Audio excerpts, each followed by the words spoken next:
are from the entertainment outlet. I'm sitting here with some of the members from I Prevail. I have Brian, Steve, and Eric. How's the tour? Rebels Without a Clause going? It's been amazing. I think this is our 4th headliner to date, and shows have been the biggest, crowds have been the craziest, so we can ask for much more out of it. We saw you having Montreal this past summer. How's it been headlining your tour versus playing the festival scene? Yeah, festivals are always just a cool thing to throw into the mix into tours, you know. Like, we've done probably, 5 or 6 big rock festivals. Like 7 or 8, something like that. And it's just cool to look out and see, 10, 15,000 people, It's crazy. It's always a little jarring, but exhilarating at the same time. But also, doing headliners is just, it's great to be more intimate with your fan base and just have, your kind of core there with you, and playing a bunch of new songs on this tour, which has been awesome. So it's great to have a lot of new material, a new fresh set list, and it's been pretty cool. I'm super glad that this is getting passed over to you for this question. Oh, yes. What drives you to call for the pits and the wall of death? I'm super scared because Come and Get It. In the song, you're pretty much if you can't handle this, get out. And I'm shaking inside because I cannot handle it. So what makes you get up on that stage and you're like, make the wall? And I'm just like, okay, guys, go for it. What drives that? I've been a part of some crazy pits and crazy wall of deaths. I was gonna stay back when I went to shows, but still, when I go to shows, so I want to see those kids top those pits. I want to get them so crazy that I'm like, shit, here, take my mic, I'm gonna jump in there real quick.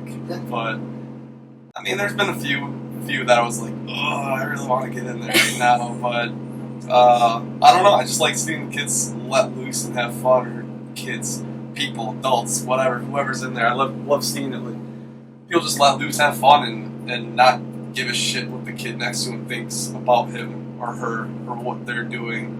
That's the whole moment. Yeah, that's the whole point of going to a show, is to express yourself, have fun, enjoy the music, and scare the crap out of the under 5 foot club that's there. While you still have the mic, how many drums have you destroyed to date?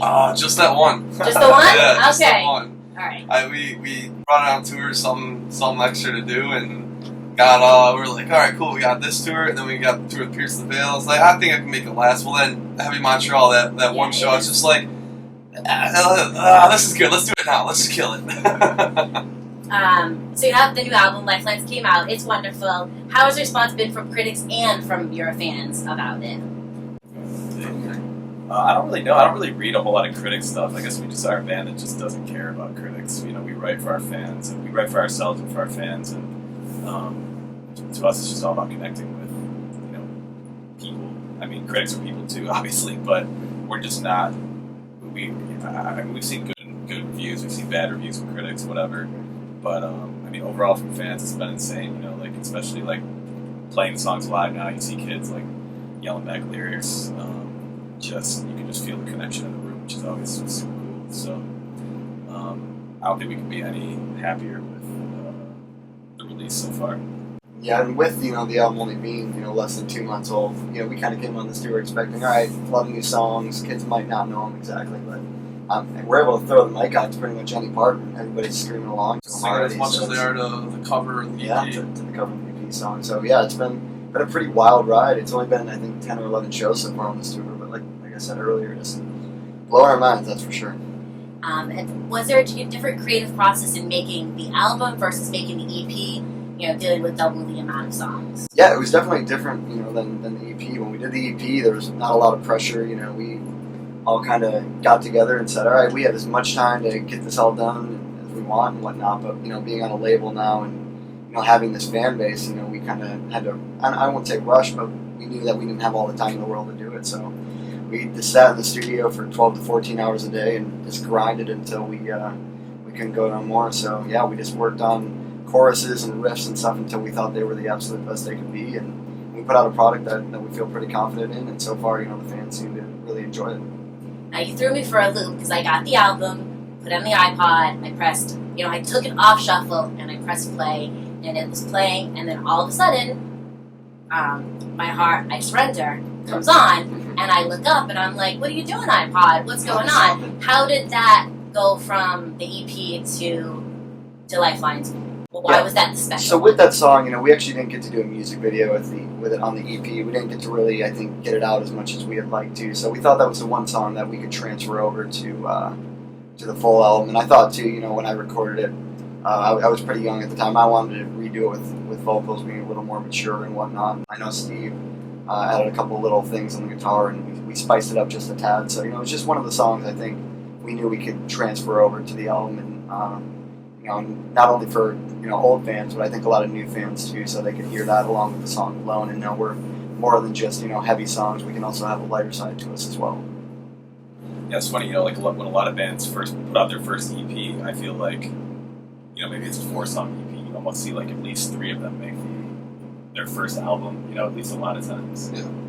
For some reason, yeah, we get that question a lot though. Like it's almost like unexpected, but I mean, maybe people, you know, Harper's Mind was a long EP, so they kind of look at it like an album. But I think it's pretty common for bands to transfer some songs from an EP to their album. I've noticed a lot, but it's a lot of them. This was just weird to me that it was like it was the chosen. Oh, yeah. Like it was the chosen one. Yeah, This song had like a halo over it, and it's a fabulous song, so I can understand it. Yeah. It just seemed like I just want to know why it was this one special song. It was just a special song to us. We just didn't want it to get like lost in the transition to the new album with it not really being a single off the EP or anything. We just wanted it to live on a little longer in the I Prevail cycle. Now, I mean, you guys do put a lot of thought and energy into your music. Like, what do you want the impression of your music to leave to your fans? Like, what do you want them to take away from it? I think for me the biggest thing is no matter what emotion, you know, they're feeling at that time, they can pop in one of our CDs and be able to listen to any song and kind of get out what they've been feeling. So, you know, whether it's, you know, being sad or, you know, feeling depression, anger, or even, you know, being happy, you know, we just want them to be able to pop the CD in and kind of really be able to take in what we were trying to say and spin it in a positive light. That's all I got. Nailed it, Brian. So as personal life gets more serious and people are getting engaged and having babies, you know, how does that affect the traveling career of things? Does it affect it? I guess we'll find out. Yeah. But I don't know. I mean, we, you know, we're all in this for the long haul. So shout out to our fiancés and girlfriends and family and friends for sticking by us this long. Yeah. But this is what, you know. There's definitely a cost to following your dreams, you know, and it's, you gotta miss those special moments at home sometimes or whatever, but at the end of the day, this is what we love to do, and this is what we're gonna do.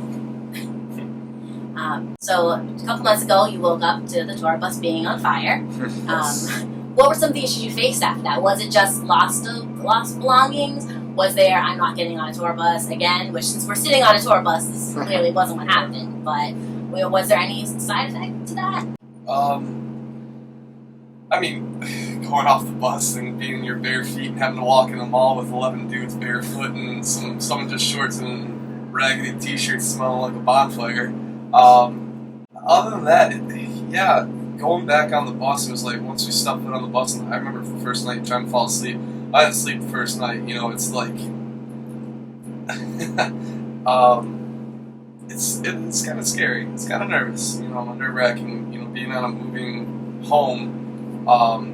You just try and think of the bright sides, being, you know, we get to tour, we're going to be in a different state, we're going to be in a different venue, see different fans, and we're keeping doing what we're always dreamt of doing. But there's a little bit of, you know, a little bit of anxiety, a little bit of paranoia, at least in the back of my mind when we're traveling. And now it's like even like in Pittsburgh, there's a gunfight outside our bus, and it's like the world's a scary place, but that's not going to stop us from what we're doing, what we want to do. So. Yeah, like every time somebody overcooks something in the microwave, we smell smoke. We're all like, you know, or looking around, fingers grabbing crossed, all of our valuables, you know. Or when the like, trailer what do door, I need? the trailer door closed that night. It's like, Oh, bang! Yeah. Yeah. Our survival instincts are really honing in, you know. That's the good thing. Yeah. So speaking of tour buses and incidents, has Lee been left behind anywhere lately? No, they actually left me behind this time. Did you have a cell phone though? I did have a cell phone. Yeah, Lee didn't have a cell phone, so he's got that on me. So. Lee was But I also had wearing a- a shirt that said "Suck my fuck on it." So. I don't think it get much worse than that. Someone situation. wanted to help him out. They're like, who is this kid? Why is Yeah. this guy even here? Yeah, but I just Ubered to the venue, you know. It's a pretty you were in better anticlimactic shape. story, Okay. yeah. So since we're busy and we all have things to do and shows to perform, I will end this with a very awesome question. 'Tis the season. What's the better classic? National Lampoon's Christmas Vacation or A Christmas Story? A Christmas Story, no doubt. I mean, I watch it every Christmas Eve. I guess everybody does, right? It's like a 24-hour marathon. I never actually saw the other one. What? Yeah. He's out of the band. Can I take a spot? I mean, I can't play Yeah. instruments, but he's Yeah, I he's figured gotta that's go. one of those movies that you don't want to admit to not seeing. Yeah, that's embarrassing. I'm so sick of that Christmas Story movie. I just saw it before we left for So tour, good. so I'm already over it. I'm already got my quota in for the year. But National Lampoon's, my dad makes me sit down and watch it every damn year. I love it though. It's better than Christmas Story. We'll say if we can add Home Alone, we'll say Home Alone just because we do a little Oh yeah, pay homage to Home Alone in the set tonight. So Oh, all right. I will allow you to bend my question. yeah, if there was to your a question. That's fine. That has now become the third option. Home Alone wins, everyone. So thank you so much, guys, for answering all my questions, even the silly ones. Thank you guys for watching. I can't wait to see you guys on stage. Can't wait to play. Thank you Thanks for having us.